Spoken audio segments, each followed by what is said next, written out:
Hello, and thank you for watching this video tutorial on the Windsor shade structure.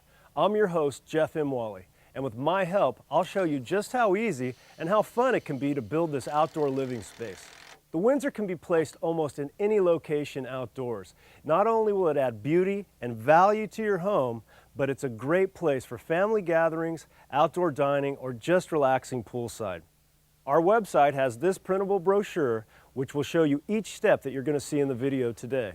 It also contains a detailed materials list that you can take with you to your home improvement center. Throughout this video, I'll not only show you how to build the structure, but the reasons why we're taking each step.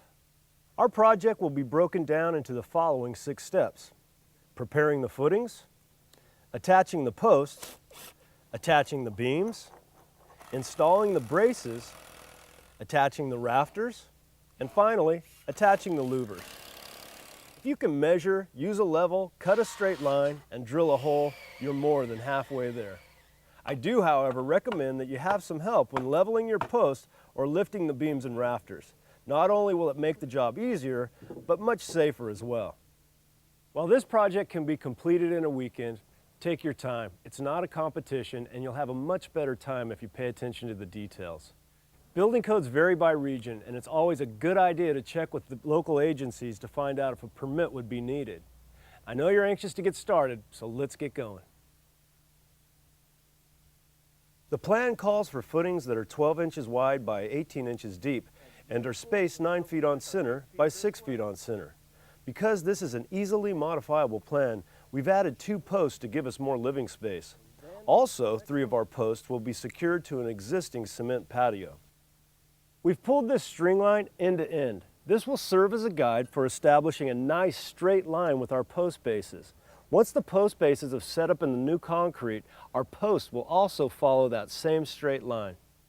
So now that we've got our hole filled up with concrete, we're going to go back to our post base. Most of the time you've got to kind of wiggle it in there, which is a good thing. That way we know we're getting concrete in between the arms of the post base, and it's a nice solid fit down into the concrete there.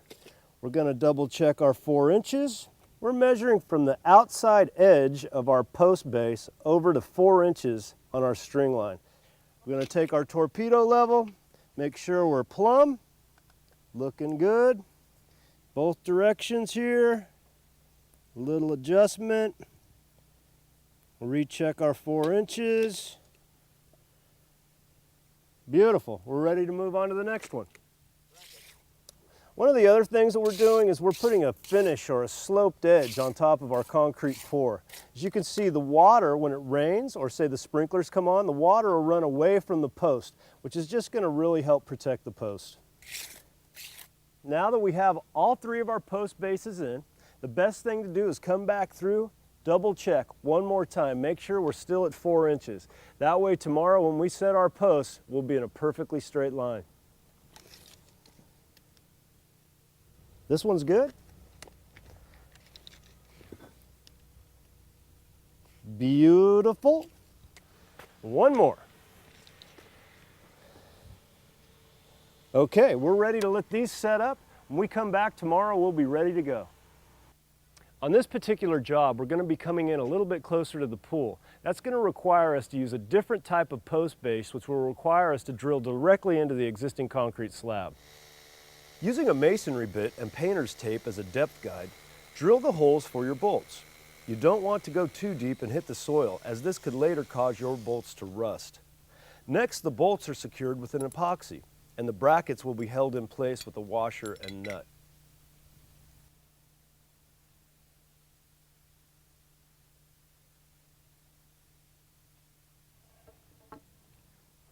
After setting the end posts into their bases, check your string line and level before attaching a few screws to the post.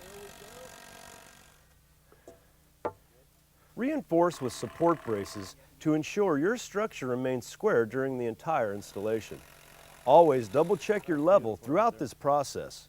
When square, install the remaining screws into the post brackets. Now repeat these same steps for the posts at the other end of the structure. Okay, you may remember our string line. We left it up to give us one more opportunity to double check our 4 inches that we set our flanges at. And it looks like we're good here. We'll move on to the center post and double check that as well. Beautiful.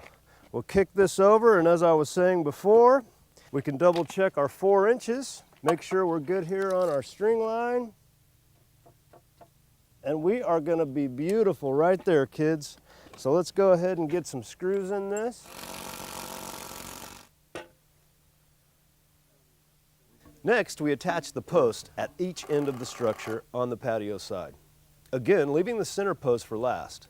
A string line serves as a guide as we tap the middle post into place before securing.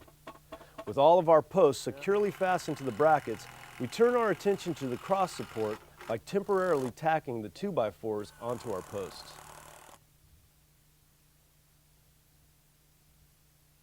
Now that we've got all of our posts in, it's time to install the beams. What we've done is temporarily supported the beams with a screw and then ran around the tops of all the posts with our level to establish a nice clean line. With our first beam level and tacked into place, we trimmed off the excess height of each post. By allowing the posts to rise 6 inches above the top of the beam, they will be flush with the top of the rafters when they are installed in the next step, as seen here. Next, we line up our second beam and tack it into place with a screw. So we've just finished tacking in the last of our support beams, and we'll get ready to go ahead and bolt them in prior to putting in our rafters. We are now ready to measure for our through bolts and hardware. Be sure to leave enough space between your holes so that the decorative washers do not overlap. Since we need to go through both beams and the post, we're using a 9/16 drill bit that is 10 inches long.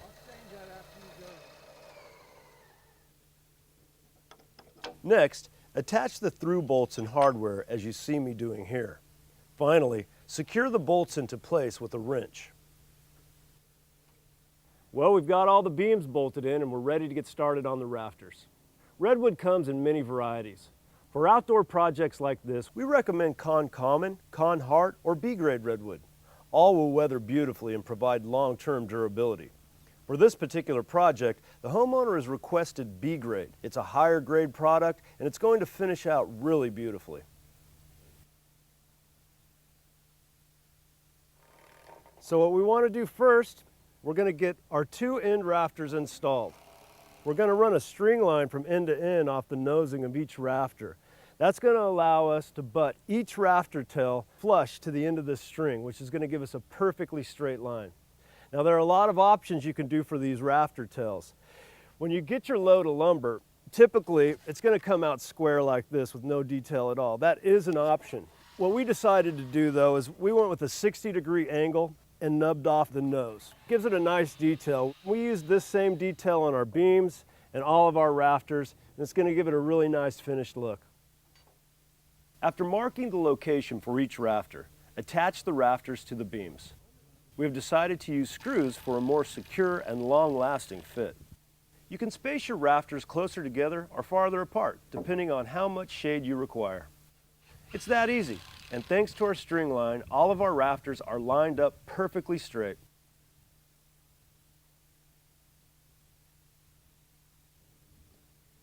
The braces are attached at an angle to the posts and wedged between the horizontal beams.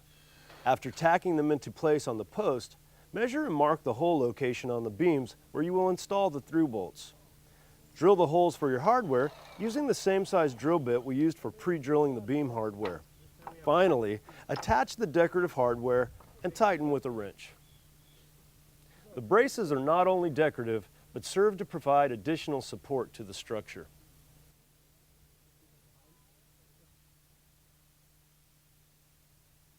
Well, as you can see, we've got all of our 2x6 rafters in and we're ready to get started with our louvers.